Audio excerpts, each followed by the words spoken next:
नमस्कार दोस्तों, मैं हूं दीपक सिंह नेगी और आज मैं बताऊंगा आपको ऐसे टेम्पल के बारे में जिसकी कहानी हुई थी द्वापर युग से।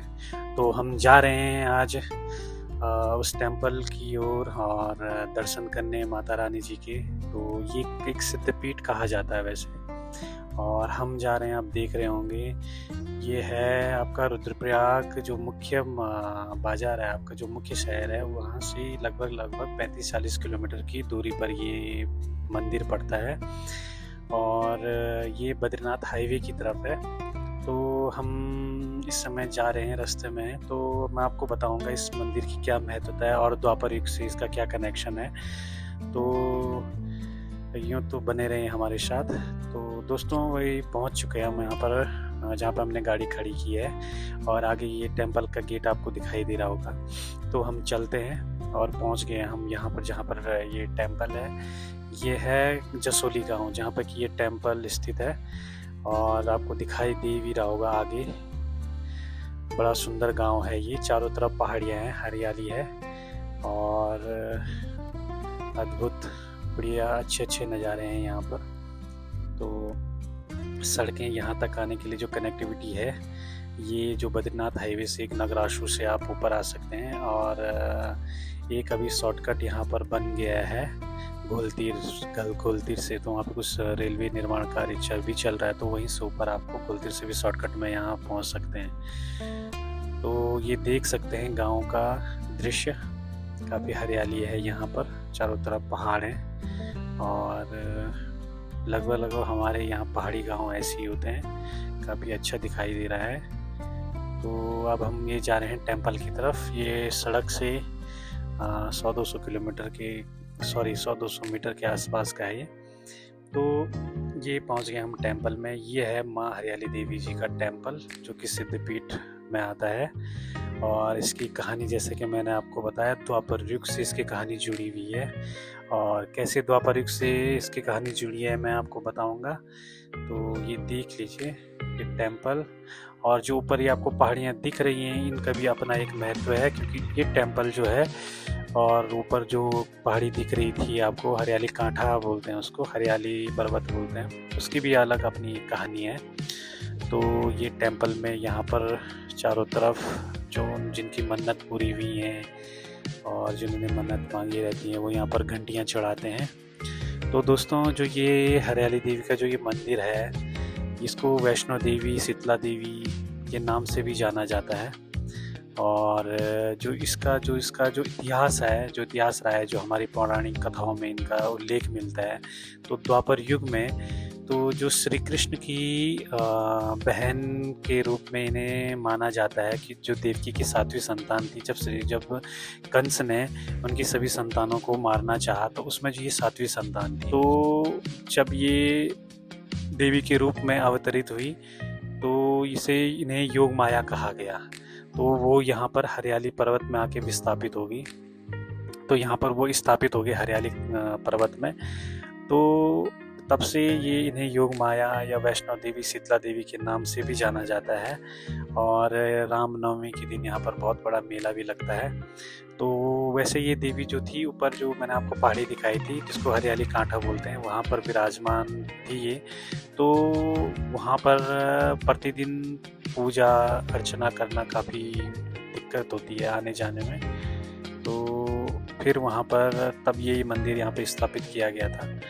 तो तब से यहाँ पर ये जसोली में इस देवी की आराधना पूजा होती है, और यहाँ से डोली भी जाती है। वो मैं आपको आगे बताऊँगा कि कैसे यहाँ पर अब जो नेक्स्ट पार्ट आएगा, उसमें हम यहाँ पर मंदिर के मुख्य पुजारी जी से भी वार्तालाप करेंगे। वहाँ पर अभी आज थे नहीं, तो हमने दर्शन करके अब हम वापस आ रहे हैं।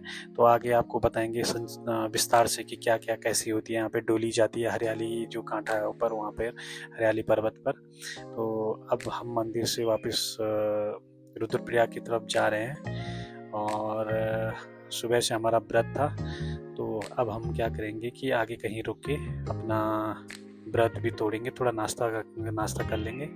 तो ये देखो नल, यहाँ पर गांव पे इस प्रकार के नल हुआ करते हैं, इसमें कि सार्वजनिक यहाँ पर पानी आता है, लोग पानी भरते हैं। तो मैंने नल खोला तो पानी तो आ नहीं रहा था।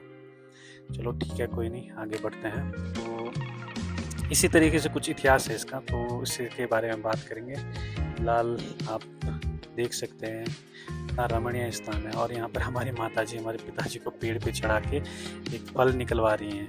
ये फल सब्जी दोनों के काम आता है। इसको ये है हमारा पहाड़ी अंजीर, तो इसकी ये पकने पे इसको फल के रूप में यूज़ करते हैं, और जब ये थोड़ा हरा रहता है, कच्चा रहता है, तो इसकी सब्ज़ी बनती है और ये काफ़ी फ़ायदेमंद होती है। तो इसमें बहुत सारे औषधीय तत्व भी मिलते हैं, तो इसका अचार भी बनता है, सब्ज़ी भी बनती है और फल के रूप में भी खाया जाता है। तो हमने कहा थोड़ा सा निकाल लें सब्ज़ी के लिए। तो अब ये हम चलते हैं मुख्य सड़क की तरफ, और वहाँ पर हम फिर थोड़ा सा रेस्ट करके बैठेंगे। एक गाय माता भी मिल गया हमें रास्ते में।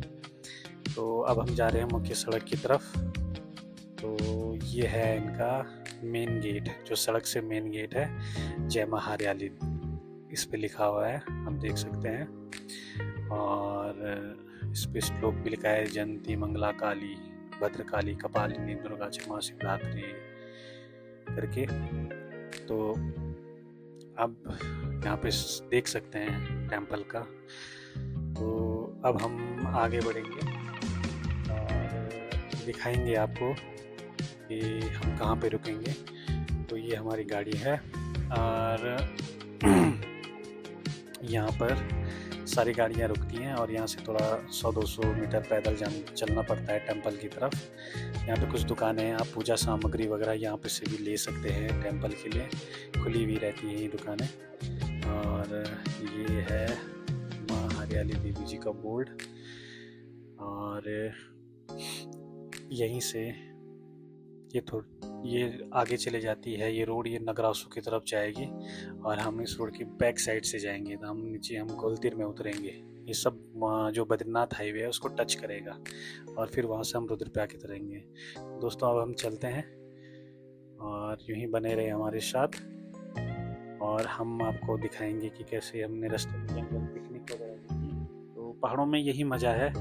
तो शहर से की भीड़ भाड़ से कि आप कहीं पे जाते हैं, थोड़ा यह है कि नेचर का आनंद लेते हैं, नेचर के साथ चल के। और यही पहाड़ी लाइफ स्टाइल भी है, और इसी तरीके से हम यहाँ पर रहते हैं। तो अब हमने यहाँ पर रास्ते में एक जगह देख लिया कि जहाँ पर हम बैठेंगे और अपना नाश्ता पानी जो भी है करेंगे, क्योंकि सुबह से कुछ खाया नहीं है। तो दोस्तों ये देख सकते हैं आप, यहाँ पे हमने गाड़ी रोक दी है, और यहाँ पे हम अपना सामान वगैरह लेंगे, और यहाँ पे हम जो भी है नाश्ता पानी वो करेंगे। तो ये देख सकते हैं आप, चारों तरफ पर्वत हैं, पहाड़ हैं, और धूल नहीं है, पॉल्यूशन नहीं है। एकदम नेचर के बीच बैठ के आप आराम से शांतिपूर्वक पेड़ की छाया में बैठ के। और मैं माता जी को पूछ रहा हूँ कि आपको कैसा लग रहा है, क्योंकि माता जी भी कभी अब ये थी कि अपन जब वो यहाँ पे आते थे और अब आए हैं, कितना परिवर्तन हो गया है। क्योंकि समय के साथ चीज़ें बदलती हैं, लाइफ स्टाइल बदलता है, जनरेशन चेंज होती है, तो बहुत सारी चीज़ें चेंज होती हैं। तो हमारे फादर भी हैं जो आर्मी में था, वो भी रिटायर्ड हुए हैं कुछ समय पहले। उनकी भी इच्छा थी यहाँ पे आने की और माता जी से आशीर्वाद लेने की। तो उसी उपलक्ष्य में हम यहाँ पे आए हैं। और ये रुद्रांश है, और माता जी बता रही हैं कि क्या था, कैसा है, और शहर अच्छा लगता है उन्हें या गांव अच्छा लगता है। तो वो कह रही कि ठीक है, सबके अपनी अपनी व्यवस्थाएं हैं, गांव में अपनी चीज़ें हैं। और बता रही हैं कि हम जंगलों में जब घास लेने जाते थे एक समय कैसे खाते थे। और यहाँ पर हम सब बैठ के ये खाना खा रहे हैं, और मुझे भी कह रहे हैं सब हो गया, वीडियो मत बनाओ, आप खाना खा लो। तो मैंने कहा ठीक है चलो। तो खाना ख़त्म होने से पहले मैं भी खाना खा लेता हूँ, फिर वो बोलेंगे कि भाई खाना नहीं खाया। तो बैठ गया मैं, और इसी तरीके से अच्छी मंद ठंडी ठंडी हवाएं चल रही हैं। और इस बीच थोड़ा खाना खा लिया जाए, भूख भी लगी हुई है, क्योंकि दिन के 1-2 बज गया है। तो अब थोड़ा खाना खाने का आनंद लिया जाए। तो जो मज़ा है जंगल में पिकनिक करके खाने का मज़ा, वैसा मज़ा तो आई थिंक शहरों में नहीं है। बहुत सी चीज़ें जो फैसिलिटी नहीं है, खैर चीज़ें नहीं है, लेकिन जो आनंद है, सुकून है, तो क्योंकि मैं भी बहुत समय पहले शहर में रहा करता था, जॉब करता था, तो अब मैं भी रिवर्स माइग्रेटेड हूँ, यहाँ पर वापस आ गया हूँ और यहाँ पे रहता हूँ। तो मुझे खुद प्रतीत होता है कि कैसी वहाँ की लाइफ स्टाइल थी, कैसी यहाँ की लाइफ स्टाइल है और कितना सुकून मिलता है।